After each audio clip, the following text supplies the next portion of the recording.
Shui, thank you for joining me. Thanks so much for having me. I'm excited. Yeah, me too. I think we should officially kind of say this episode is, well, no, unofficially sponsored by Yellow Hippo because thanks to you, I've got you and interviewing two other guests today. Yeah, you're welcome. Yeah, so this is why I want to say, get like, around. if you want to look at your personal brand, look at Yellow Hippo because Shui can coach on it and he's going to be talking about his whole experience with that, how he got into it. Yep. So Shui, I mean, Yellow Hippo's how old now? Well, technically, Yellow Hippo it's been 11 months. 11 months. But I started as a freelancer before that. So obviously I feel like I've been running Yellow Hippo since January 2022. But I was a freelancer and then I set up a limited company and the name Yellow Hippo and the brand was only built in August last year. So I've kind of been running it, but under no name. Yeah, well, so Yeah. you've, I mean, it's been a very short journey with lots of positives. So we're going to go back to even before that. Okay. I want to go back to the days of Shui as the bratty school child. Yeah. Okay. So talk about your school experience because it's something we've had conversations about, Yeah. just the two of us, and your whole experience there. Uh-huh. And then going to Yeah, universities where there was okay. different kinds of people. Yeah. Let's go through that. I'll give you a rundown. I haven't really spoken about this a lot on my LinkedIn at all, actually. So it'll be quite interesting, I assume, for some people who feel like they know me quite a lot, but don't know the full story. Well, you know, as well as I do, it's the journey that's really interesting. Yeah, but we yeah. all undervalue our own journey 100%. because we lived it. Yeah, so Shoaib in primary school was very confident, very loud, very kind of boisterous and wanted attention. And that's how I describe myself up Yeah. until the age of like 12, 13. Did quite well academically. Was always kind of top of the class or in like gifted and talented, it used to be called, where you'd have like maybe 5 or 6 kids from the class go and speak with a separate teacher and they get like higher level work. So your good marks weren't enough to get you the attention you were craving at the time. Yeah, you know what? I think it was just I had a lot of personality and I didn't like have a real outlet. It might have been like the middle child syndrome, you know? Like I had an older brother who was only a few years above me, so everything he did, I was almost like had to match. And he was very Okay. like academically gifted, so he got like straight A stars in everything he's ever done. And so then when he opened his GCSE results, everybody would be like, "Okay, are you going to do better? What are you going to get?" And it's like, "Oh, fuck's sake." Right. Okay. But at school, yeah, I was just like really, I enjoyed it. I enjoyed being around people. I enjoyed like speaking to teachers. I wasn't ever shy. Like if I had an idea, I'd put my hand up. I would like say what I thought. I was just quite open and outspoken. And then in high school, probably like GCSE time, that confidence kind of just like disappeared.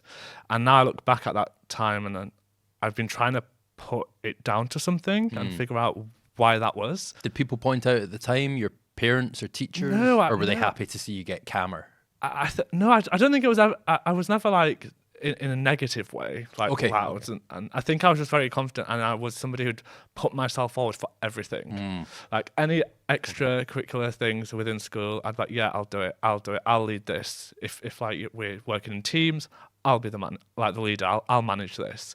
So it's kind of like good practice actually for business now I think about it. But I think the confidence thing just probably, one, just being a teenager, to be honest. Number two, being in a school environment that was very white, to be completely honest. I think I was maybe one of maybe 2, 3 non-white kids in my year So group. do you think it's like you'd kind of reached an age and your brain registered almost I'm different? Yes, Okay. 100%. 100%, because you have this kind of youthful ignorance and naivety, right, to the world around you. Sure. And it's when other people start noticing or pointing out or making you feel different that you're like, oh shit, like I'm the only non-white person in this room. Yeah. And you don't clock that for years until it hits a point where discussion around race becomes a thing, or there's something in the news and it's a story and everyone's looking at you in the room because you're the closest thing they can attach to what's happening in the media. Sure. And it's usually, let's be honest, it's usually a pretty fucking negative discourse.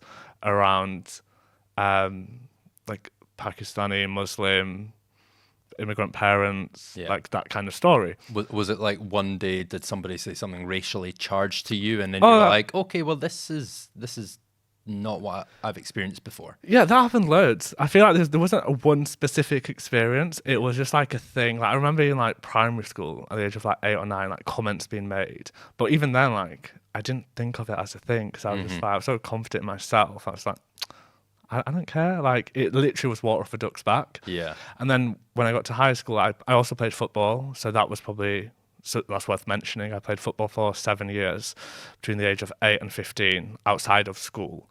And that was, again, an all-white team. So there'd be time, well, most times, 99% of the time, where I'd be on a football pitch and there would be 11 players on the other team who were all white. The other 10 in my team were white. Every parent standing around was white. The referee was white. The organisers of the club were white. And I'd be the only person, maybe out of 100 people on the field, who wasn't white. Well, it's not that you should have had to earn your place among the whites, but was it almost like being in the football team gave you a wee bit, again, this is definitely the wrong wording, but like almost extra access? Like, did it gain respect? Or I don't think so. Interesting. I don't think so. I think what it exposed me to was it made like my colour known to me. Mm-hmm. I suddenly had this self-awareness not because I'd actively done research into it or I'd, tried to think in that way. It was pushed onto me that I was different. Yeah. That's how I began to kind of settle with it wasn't this like idea your own of internal race. dialogue. It's how the world was kind of shaped to you. Yeah, I mean, like there's very clear examples of like how that presented and manifested, whether it was racism, like direct racism from opposing team members, from parents of other, like the opposing team. Of course. Yeah.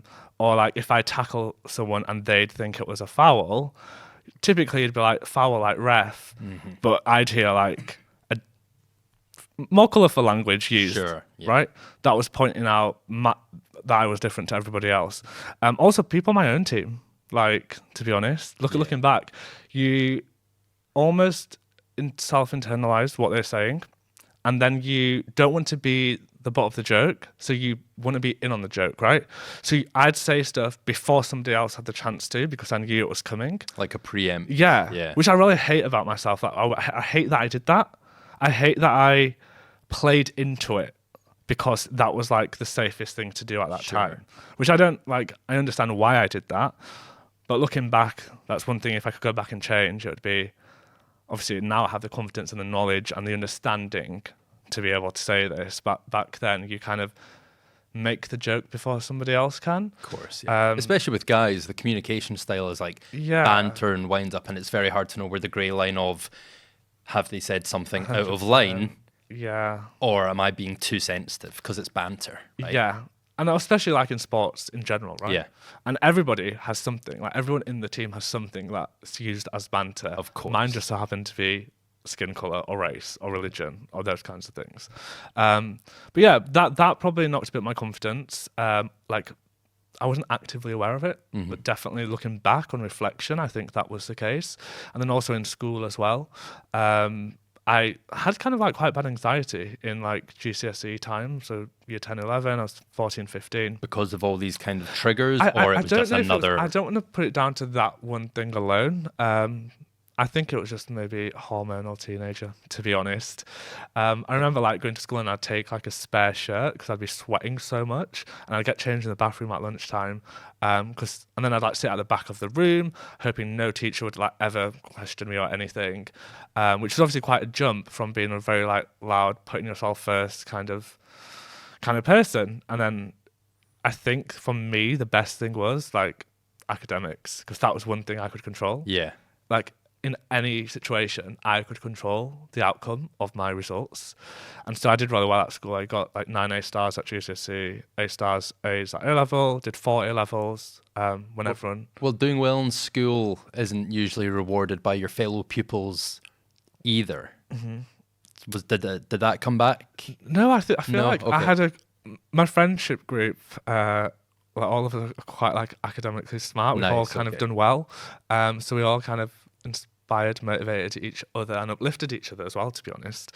But yeah, I mean, there's definitely times where people say things like I'd get a good result and people would be like, oh, well, of course you did. Of course you did. Or like, oh, Shoaib doesn't have to revise because he's just naturally smart. Yeah. That's not the case. That I can guarantee I worked my ass off. Like, I put more hours in revising than anyone in that school. Like, I would say that confidently, just because like people would have a discussion about how much work they're doing, and I'd be like, oh shit, I'm doing like 5 times what you're doing. Yeah. Like I've skipped that bit already. I did that like 3 months ago, and I'm on this bit. I've earned this, and people were almost like diminishing your efforts. Yeah, I think. Yeah, I don't think I'm like naturally smart or intelligent. I don't even know if that's a real thing. Because remember, like way back in primary school, like, when I first started, I was very middle of the class, and then as I got like higher and higher, and within the school years I got better and better, and I think there's a correlation with work ethic, to be completely honest. Then I went to sixth form, did quite well there, did 4 A levels, had no idea what I wanted to do at this time, like career wise. Who no really idea. does at 17? It's a crazy time to have to choose what can impact your entire life. And I was talking to someone about this recently. Schools get rated on how many people they get into university. So the fact is, teachers and whoever the career degree planner is in a school doesn't necessarily have your best interests in mind. It's right, what subject can they get into, what uni can they get into? Yeah. I'm going to direct them that way. So it's not a great system. It's a shit system, is how I'd put it, because my experience was, if you're smart, you immediately get given opportunities to go to university. That's how it's presented. The smart kids get a day trip to Oxford University or Cambridge University. The non-smart kids, quote unquote, get a booklet about apprenticeships and vocational subjects. And that is that binary split that I saw very clearly. Okay. And so for me, like, apprenticeships were never even considered. Like, the school, whether it was school or sixth form or careers, like whoever I spoke to, it was almost seen as a negative to do an apprenticeship, because you're wasting your talent or you're not making the most of your opportunity. You could do so much more if you went to university. And I look back and think, I really started questioning recently, like, should I have gone to university? Did it benefit me? I mean, I loved my degree that I studied. I don't use it at all in my career today. I made some good friends there.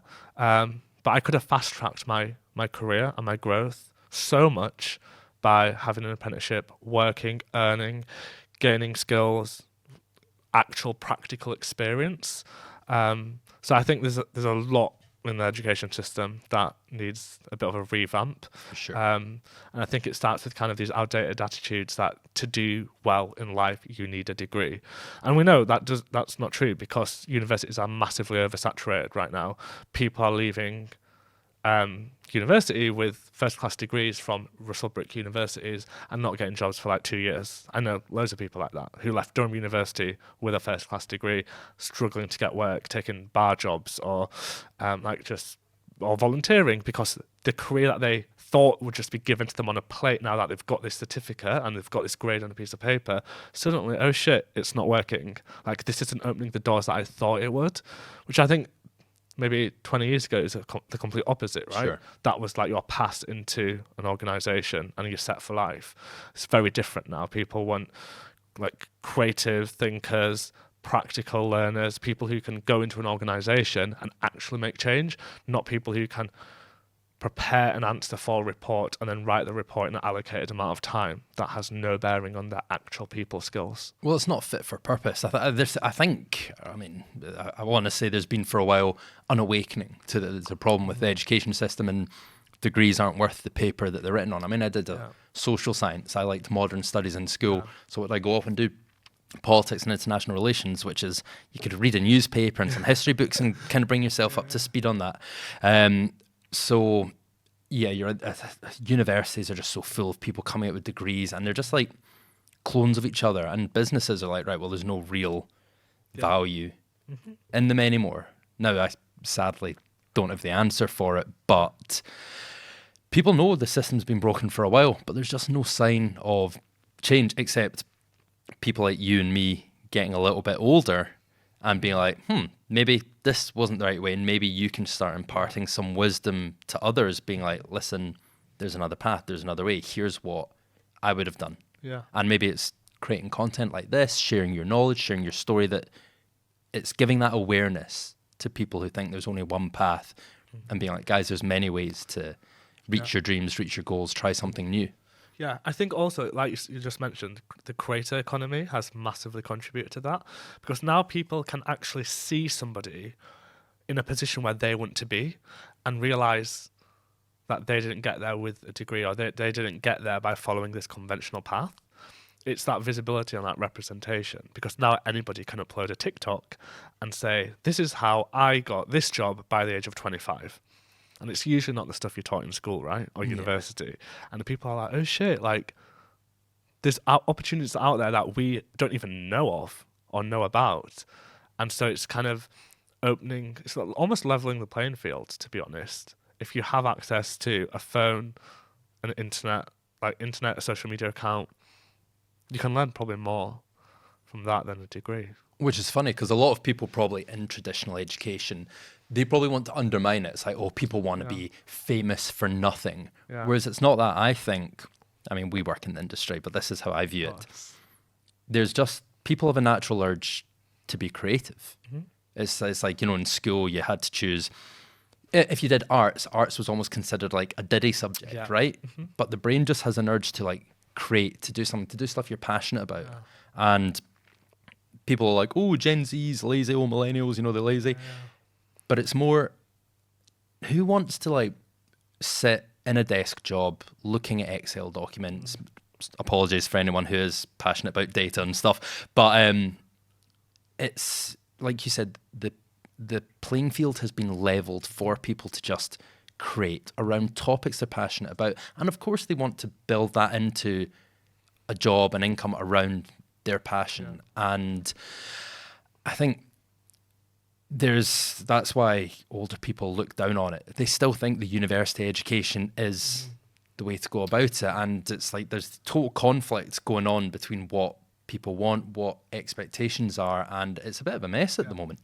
No, I agree. And one thing I want to say is I have so much respect for creators, and I didn't probably realize until when I started working in the personal branding space how much work goes into it, but also how much value organizations, businesses, companies get from creators, just period. Like to have the confidence of a creator to create something and then have the confidence that, yeah, I'm going to put this on other people's news feeds and this is value. I'm going to take up space in their life with what I want to say. Like, I think that's worth celebrating. That's like some next level confidence. And I think if you have that confidence and you believe in what you're saying and you're willing to put yourself out there and you put the time into it, you learn. I mean, there's a lot of skills as well. Let's not forget, like, creating content isn't just recording a video, right? It's video editing, it's copywriting, it's social media management, it's learning an algorithm, it's data analysis. So many skills that are transferable, whatever industry you work in. I don't think, obviously I work in the creator economy, so people respect it and understand like the hustle. But beyond that, I don't think people do. And even like people in my wider circle think like still really don't understand my job or what I do. I don't see how it benefits them. And then I tell them, oh, like we made $250,000 revenue last year. I'm like, wait, what? And then I say, oh yeah, we landed one of our clients a 6-figure deal with the BBC. That would never have happened if they didn't post on LinkedIn. Yeah. And then suddenly the eyes are opened, right? And I think, like you said, it's such an opportunity for businesses, especially like B2B, for entrepreneurs, creators, directors, C-suite execs to actually like supercharge their business through their personal brand. Well, marketing and creative stuff historically, and not even historically, still to this day and age, and you're talking about the B2B space in particular, marketing's the fluffy stuff. Marketing's the pretty stuff. Mm-hmm. Marketing doesn't actually achieve ROI. It's something businesses have to do. They don't want to, but it's like you said, you've started working with more B2B people, and because everyone in that space thinks, oh, marketing's just like fluff or whatever. The ones that are kind of jumping on it and doing it and building something, whether it's the company's brand, individuals within the company's brand, or the CEO is taking the brave leap to actually start talking about his business, the results he achieves, his thoughts, his views in the industry. I think we're obviously talking about, like, well, I brought it up as marketing being viewed as the fluffy stuff, but I think, and you know yourself from the people you work with, even people who want to do it suffer quite heavily from imposter syndrome. Because you were saying people are brave to put themselves in somebody's feed thinking what I've got to say is of value. But some people don't, but they push through the imposter syndrome to do it, with doubting every video, doubting all that. 100%. Even I do to this day. Like, I'll write a post and think, oh, I don't know if I want to say this. What will people think? Will this negatively impact my business? Am I being too controversial here? Like, and I've worked in the space, and I've written about 4,000 LinkedIn posts in the last year. Yeah, for yourself and your clients. Yeah. And even I write posts and question them. Is this good enough? Is this saying what I intend it to say? So I completely understand why. It's actually why we created one of our services. We usually work with clients long term, right? And we help manage their brand on a holistic level: photo shoots, PR, podcasting, content. And there was a lot of people who have the time, especially freelancers, right? Who are like typically young creators who want to be entrepreneurs and start their own business.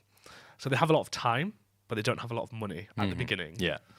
So for them, they probably don't want to invest a big chunk of cash every month on building their personal brand. So instead, we created this another service, which are personal branding workshops, where I sit down with somebody for 2.5 hours, and I just give them everything. Like, it's like a masterclass in personal branding. Everything they could possibly need to know: how to create content, how to build a profile, how to access PR opportunities, how to monetize content.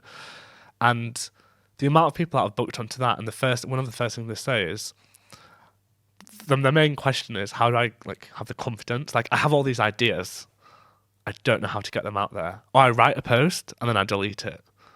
Or I write something and I have 100 posts in my drafts, and I'm like, post it, get it out there. Because if you don't get anything out there and you play this game of perfectionism, where you're trying to make it land, you're trying to make it tick all these boxes, it's never going to happen. Yeah. I've been posting content on LinkedIn for 4.5, 5 years. Only in the last year and a half have I gained any significant traction. Yeah, it's about consistency and showing up. Yeah, right? Completely. It's about consistency. And also, I think another thing worth noting is a lot of people look at a successful personal brand on LinkedIn. By successful, I mean in terms of vanity metrics, so likes, followers, right? People see that stuff and think, I want to do that. If I work with a personal branding agency, I can get that. Not true. It takes time. It takes time. And also, a personal branding agency cannot make you an influencer, right? And I hate people. Sometimes we get people who want to work with us and they say, targets, I want to hit 20,000 followers by the end of this year. I'm like, why? Why do you want to hit 20,000 followers? Because did you know on LinkedIn, the algorithm doesn't work that way. Yeah. You can have 500 followers and have a content that performs better than somebody with 100,000 followers. Did you know that? That's what I usually ask them, and they're like, no. And suddenly people see, all people sometimes see is the likes, the comments, the followers. It's got to be value driven. Any content you create has to serve a purpose. So I always say, I did a post about it yesterday, I think, build with intention and care in everything you do. If you're sharing a story, let's not forget that you might write that post, it takes 5 minutes. You click post, you've forgotten about it the next day. Your words might stick in someone's mind for a year. Sure. So that reputation, you think it's a 5-minute LinkedIn post. What it actually is a reputation. Every post you send adds to that reputation. It helps mold your brand into somebody else's mind. So every little incremental bit is super important. So yeah. I think people need to realize as well, especially you're talking the B2B space, if somebody's talking about a service they provide or a product they provide that's great for businesses, it's a case that if somebody is talking about something that to you and me would be quite dry, maybe it's power tools or the state of the construction industry, there is a very small chance that post is going to go viral. Yeah. If it's a construction worker talking about what's going on in the industry or like a problem they solved in it, that's getting 6 likes and maybe 2 comments from people in the industry. But it's tailored for that guy's specific audience, guy or girls, specific or anything. And it's tailored for a specific audience, not a popular audience, not the masses, but their ideal client. Exactly. And the thing is, people would see people in their industry talking about their subject, that it's getting very few likes, and they'd be like, what's the point? Little do they know behind the scenes, that person is building authority, trust, and when somebody needs that problem solved, who's going to be in their head? Yeah. We have a client that basically illustrates your point perfectly. Working with them for 14 months now, work in a very B2B corporate space, work with kind of senior leaders, CXOs, global leaders, right? In very kind of corporate FTSE 500 companies. Okay. This client on LinkedIn, one of our, potentially our lowest performing in terms of engagement, right? This person goes to an industry event with the biggest leaders and has a queue of people wanting to speak to them. That level of authority you'd never expect from a few posts on LinkedIn. But that's what we've been building and working on for the last 14 months. Yeah. Now that person is getting invited to global events as a keynote speaker, asked to host global events, asked to be an ambassador and an influencer for the biggest companies on the planet in their industry. So it's not always about the likes and the what you see. I think they're one of our greatest success stories as a client, and you never probably see that from the surface. So I think it's always important to create, like I said before, with intention and with purpose. One thing also that really pisses me off that I'm just going to throw in here. Throw it in. Is when somebody sees a successful brand or what they deem as successful and think, okay, how can I replicate that? How can I steal every component of what they've done and do it myself? That is not going to help you emulate their level of success. I always say personal branding has to lead. It has to be personal, right? So you can steal a framework and a formula and a hook, and you can nail all the words, you can nail the structure. But if you're not given a good story that people want to read, then what's the point? It's not going to land the impact anyway. The one thing that everybody has that makes them totally unique is their story. The amount of posts I see on LinkedIn, which just like carbon copies of things I saw yesterday or the day before or the day before, and whole brands that I look at some people in my newsfeed and I'm like, I don't even know what you do. I don't even know what your job is, because all you're doing is repurposing content that other creators have used. Yeah, almost like clickbait posts as well. It's always the ones with engagement. Yeah, or you've taken a quote from Stephen Bartlett or somebody, Justin Welsh, and you've basically screenshotted it and put it and added a little caption, right? That doesn't tell me anything about you. Just because they've got loads of success doing certain techniques and doing certain things doesn't mean that that's the only way to do it, right? We've seen it, like, it works in cycles. So maybe a year ago, like, it was quotes worked really well. Like a screenshot of a quote on LinkedIn would perform really well. Then it was carousels, right? Everybody was using these carousels as the new trend. So everyone's content I saw on my newsfeed was changing to how to write a killer carousel, how to get 1,000 followers through carousels. That died off a little bit. Then it started being something else. Now I think probably the next iteration of that will be video content. So things are always changing. It's a really bad technique to just try to keep up with all these changes and not include any kind of anchor to your brand. So I always say the one thing that will never change is your reputation, the trust people have in you, your integrity, and the story you share and what sticks in people's minds. So regardless of all the algorithmic changes on any social media platform, if you nail your story and your narrative, then you've already won. I mean, that's a big problem, not just outside personal branding, in marketing in general, right? Distinctiveness seems to be dead. Like, every brand, like a lot of brands, are becoming carbon copies of each other. They're all copying each other. They've done this, I'm going to hop on this. They've done that, I'm going to hop on that. So it's the same in the personal brand space. If people are just stealing ideas, you're not going to stand out. You're not going to be unique. What is distinctive about you? What is your individual identity? And yes, you're going to piss off maybe 50, 90% of people. But if you've got your 10, 50% of like super fans, that's key. Because we talk about LinkedIn stuff quite a bit, and there's quite a few things that have been pissing you off there recently. Yeah, I think. Good segue. I'm trying not to ruin my business's reputation here. Be careful what I say. well, this is like is like the balance, right? Yeah. This is going to be a masterclass, and this is what you believe. Yeah, It might put 100%. some people off, but it'll get you the right. Exactly. Custom. I always say never sit on the fence. Never sit on the fence. If you've got an opinion, say what you think. Because if you're sitting on the fence, right, you're not really pleasing anybody. You're not, like you said, super fans, right? So if you say an opinion, you say it strongly, you're going to have people who really agree with you. You'll also have people who really disagree with you. But that's not your audience, right? So it's irrelevant. I mean, take some of the most controversial figures in kind of culture today. Andrew Tate, Piers Morgan, those kinds of people. Sure. They have super fans and they have people who really dislike them. Yeah. And that's because their content is provocative, it's opinionated, and it tells stories. And the fact is, you remember them. You remember what they stand for, you know their values, you remember their content.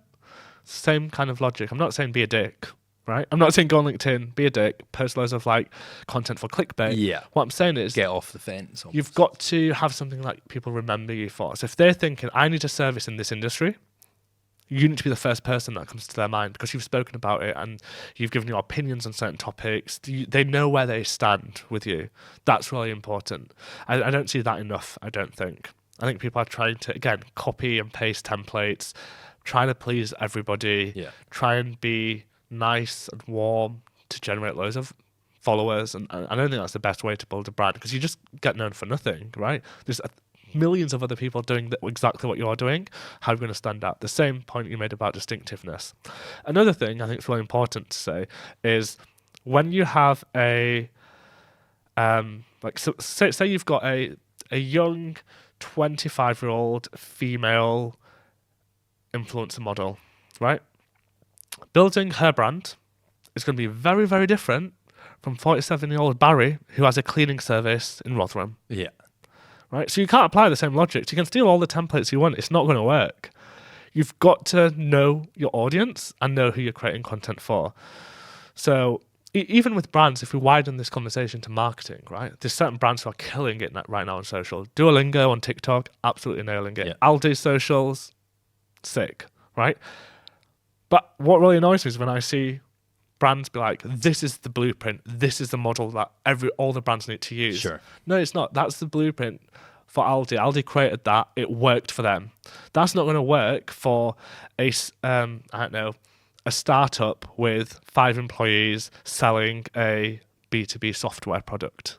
That kind of tone of voice is not going to work that Aldi are using. That kind of risky kind of Twitter beef feuds that they use to amplify brand visibility is not going to work. I wonder if I'm naive because I like to think common sense would prevail and most people would know that, but I guess in experience that's not the case, is it? It's not, and I think a lot of agencies as well on LinkedIn, on social media, how they promote themselves is they see a massive success story and be like, this is why this was so successful. Yeah.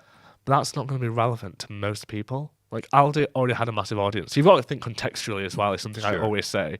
Let's think of the context. This is like a global brand. This is a well-known brand. It's a household name. You recognize, people know that brand inside out. So the techniques they use are very different to somebody or like a company that has no brand awareness whatsoever.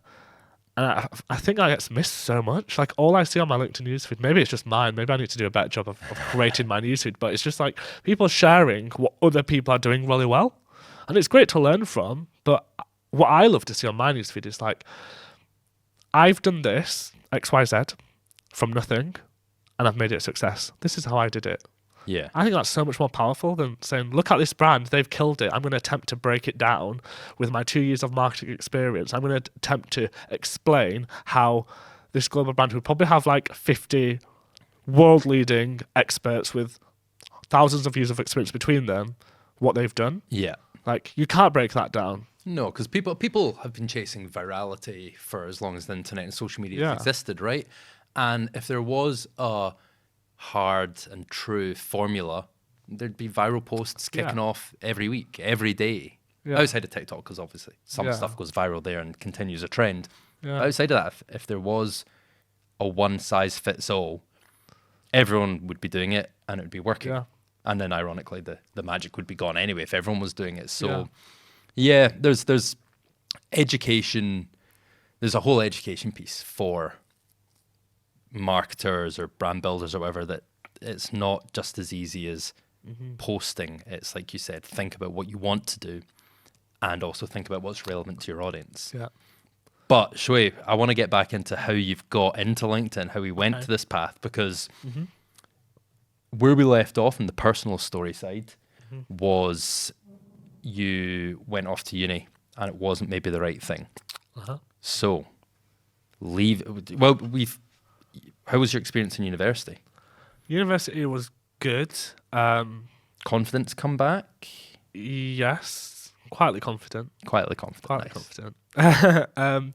I studied geography at university, so I did loads of like modules on like post-colonialism. I studied Middle Eastern conflicts. I looked at energy crises, like everything very different to what I do today. I loved it though. I really enjoyed it. And if somebody wants to go to university today, my advice would be just do something you enjoy. Yeah. Spend 3 years, have a good time. Try and get a degree by the end of it, a 2-1 at least. But don't go to university solely because you think that's the only way you can make it in your career. Obviously, some industries, without question, you need a degree. Of course, right? yeah. Law, medicine. So, yeah. But if you don't enjoy what you're doing, then what's the point? So where did this take you? What was your route into the working world? And how did we get to where you are today? Yeah. So I started posting on LinkedIn. So I did a year in industry, which I would recommend to everybody who goes to uni. Get work experience whilst you're there. Immediately sets you like ahead of everybody else. Worked for a marketing media agency in London. Had a sick time there. Absolutely loved it. Had the best manager. Shout out to Nisha. Just absolutely loved it. Just a small company. Had a lot of responsibility. Within my first week, I was like pitching to the co-founders, the creative director, marketing director, and saying, I just think that social media strategy is a bit shit. I think this is how we fix it. And they're like, yeah, go for it. Here's budget. Here's the passwords to all the like accounts. Do what you want. That was like the best experience you can get as like a hands-on. like You a had all this 20-year-old, theory. right? You got to put it into practice. Yeah. And the benefit, I guess, of working for like a small company, a startup, I don't think I would have got that if I worked for like a corporate grad school. I wouldn't Sure. have had that level of responsibility. That gave me a lot of confidence as well. I was like, okay, I know what I'm doing. I can make a positive impact here. And then I was on furlough during the pandemic. Started posting on LinkedIn in that time. Why? Just because I knew that I needed to get ahead with my career. I saw the people who graduated the year before me struggling to get work because of the pandemic. Mm-hmm. And I was like, okay, it's going to be even harder now for the next cohort, 'cause it's going to be like 2 years worth of graduates who are trying to compete for the same amount of jobs, if not less, because the pandemic has destroyed some businesses. Sure. So I started posting on LinkedIn because I knew that was like the professional platform to be on. Did that, and then there was another person on LinkedIn who was also doing the same thing. He offered me a job a year later when I finished university. It was a personal branding agency as well. So he offered me a job. I was their first full-time employee. Did that for 7 months. And then, went freelance. So you were pulled into the personal branding world. Mm-hmm. Sorry, knocked the mic there. You were pulled into the personal branding world. What is it you loved about it? Because you, like you said, you'd worked in a marketing agency before, working on their socials, which was more business based. Mm-hmm. Why did you decide to go down the working with individuals route? Mm-hmm. I just, okay, 2 things. One, I could make money in it, to be completely honest. Fair. I saw an opportunity. I was on like 26k salary, and I saw an opportunity where I could quadruple my income, so I took it. Mm-hmm. And I started freelancing. I picked up clients. I mean, it wasn't easy. Mm-hmm. Like, I worked like 18-hour days for 4 months. That's like not an exaggeration at all. Had takeaways 3 times a day. Put on 2 stone in weight. Living off 2 to 3 Red Bulls. Don't know how I'm still alive. scaled the agency into a multi-six-figure business, and then realised I don't actually enjoy this anymore. Which is something I actually massively respect about you, because you built up to about 19 clients, right? I think 21 at the peak, and that was 21. just me in the business. That was me alone delivering services for 21 clients. Because most people reach that and then their eyes start getting bigger than their stomachs, but they'll still power through. They won't maybe have the self-reflection, but you decided to scale back, didn't you? Because your values weren't just around money. So to be completely honest, I graduated university and the plan was to travel. Obviously that didn't happen with the pandemic. Got into this job and thought, you know what, like I'm 20, I was 23 at the time. I was quite ill last year. I think it was just exhaustion, and stress, and then probably burnout. That's the point where I hired a team and actually took time out to properly train and invest in my team. And thought, I want to build like a lifestyle here, not like a multi-million-pound business. When I started 2 months in, I had 3 investors reach out to me. I didn't even have a brand company name at the time. It was just me freelancing on LinkedIn, and they've seen my posts and were like, we'll give you, one offered like 75k there and then. I'll put a team around you. I'll bring in my legal team, my account. We'll scale. We'll hire multiple people straight away. You can use all my resources. You can use our office space, and we're going to make this like the biggest personal branding agency like in the UK. We're going to like dominate. We're going to get his network of influencers. We're going to get politicians involved. It's going to be like mega. Yeah. And the best thing I ever did was to say no. 100% the best thing I'm so glad I said no. Do you think you would have said no if you hadn't had that stress? I said no before that. I said no before that because I've always wanted a business where I'm in control, right? I get to work with people who I love working with, and every client we have today, I enjoy working with. And if that changes, I'll get rid of them, to be completely honest. Yeah. And I have done in the past. I wake up every day and look forward to what I do. And that was not the case 6 months ago. That was by far the case 6 months ago. Yeah. I nearly like closed the business multiple times last year because I wasn't enjoying it. And my friends would just say to me, like, you're not happy. Like, great, you have all this money in the bank account. Well done. You're not happy. You don't show up to like events with us. You look shit because you've hardly slept and all you've like had is takeaways, and you don't go to the gym. And I thought, is this even worth it? Yeah, you're like missing out on life. Yeah. And I was like, fuck it, I'm 23, like life should be better than this. Well, so that's quite interesting because you said you almost like gave up and were just like, I'll shut down the business. Yeah. How did you decide to just scale it back then? Rather than I made a list, literally I wrote a list of all the things in the business that I wasn't happy with, whether that was clients, whether that was processes and systems, whether it was people in the team, whatever. And I just actioned all of them. Got rid of clients I didn't want to work with, got rid of services I didn't want to offer, any part of my day that I didn't enjoy, I outsourced. And then within 2 months, I'm like suddenly so happy. Yeah. Like it sounds so simple when you put it like that. Is that like a huge piece of advice you'd give to young entrepreneurs then? It's like, don't sacrifice, because you've got all the discourse online, right, where people are like, you have to work hard. Listen, if you want these results, you have to do 18-hour days, sort of thing. And do you still think you had to do that to start to get to where you were? 100%. 100%. I still think you have to 100% work hard, like no doubt about it. But if you're not planning to go like a mega empire-style business, work hard with intention and purpose and do it consciously, like grow consciously. Yeah. For me, I didn't know what I wanted. I didn't know what the end goal was. So I was just working my ass off quite unhealthily as well. Mm-hmm. If you get clear on why you're doing what you're doing and what your long-term goals and intentions are, then everything else just falls into place. And you begin to work each day knowing that what you're doing is helping you get closer to that goal. Well, imagine, since you live in Manchester, there's a good network of people around about your age who are hustling and working on a project. Yeah.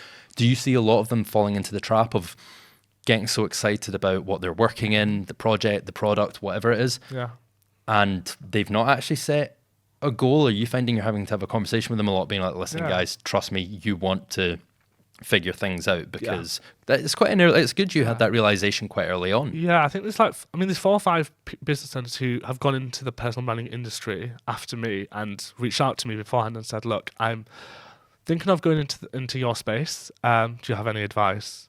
And I said the same thing to all of them, and nobody listened. And I knew they wouldn't listen. Yeah. I knew they wouldn't, because I didn't listen when people gave me that exact same advice. That's how it goes, yeah. So you have to fuck up yourself and hit that low point to be like, okay, shit, I need to change now, right? And you can tell somebody all the time. People told me, I was like, nah, it'll be fine. I can take on another 3 clients. I've got 24 hours in a day. I've used 18. I could push to 20. I can survive on 4 hours sleep. Like, that is ridiculous. Like, to say that out loud now. It's like delusional. It's a funny part of the human condition. But you have to people go are always through it. like, I want to reach out to entrepreneurs and mentors and get some advice. But it doesn't matter at what level. Sometimes people just think they know best and they have to experience it themselves. Yeah. I think you just have to, like, the best way to learn is through action. Get shit done. Fuck up. Learn from the things that you got wrong. Slowly and incrementally optimize each stage of the process and the journey. And once you do that, you'll work much more intentionally and get the results you want. I've never read a business book. I find them really boring, to be completely honest. I've never read a business book or listened to a full business podcast ever. And I thought I've done all right. So yeah, learn on the job. I feel like the best way to learn is on the job. I've listened to advice from other people. And honestly, actually, one thing I would say is my clients. I learned so much from my clients. Like, my business has been set up, although it was for 10 months just me in the business. I felt like I had a team of like 10 people on the board, and they were all my clients. Nice, yeah. Every time I'm on a call with them, I'm hearing what they're saying. Such a good learning resource advice. from them, yeah. 100%. Like, the best way to learn is to network and take action and do stuff. So, if you could go back and tell young Shui anything, what do you think it would be? I've 2 mantras that I live by today. One is to have like a delusional level of self-confidence, and I like would say that openly. I think every situation you're in, don't look at the negatives. Think, what if I did this? What could come out of it? What could go right instead of what could go right, wrong? 100%. And the second thing, which is a funny one, my housemate always takes the piss out of me for this. Every time I have a decision, it could be like, do you go to the gym or do you not go to the gym? Should I take on this client? Should I not take on this client? Should I go to this networking event or should I sit and watch Netflix? I ask myself, what would the hottest, most successful version of Shoaib do? Sure. And then do that. Like, yesterday, I was about to not go to the gym, and my housemate now actually repeats my line back to me. He was like, what would the hottest, most successful of Shoaib do? 5 minutes later, I was in the gym. Nice, like, even tiny decisions like that, or like, should I have this like takeaway? No. The hottest, most successful version of me wouldn't do that, so I'm not going to do it. So I would say to my younger self, be delusional with your self-confidence, because nobody else is going to push you in the way that you are. And secondly, all those small decisions that you make day to day incrementally can transform you, like mentally, physically, emotionally, financially. So yeah. It's almost like aspire to be your best self. Yeah, 100%. But I just have a little motto now. It holds me accountable, right? Yeah, no, it's good. Would 50-year-old Shui look back on those decisions and be like, they were the right moves, and you want to say yes? Yeah, 100%. Perfect. Shui, thank you so much for coming on. No worries. Thank you so much for having me.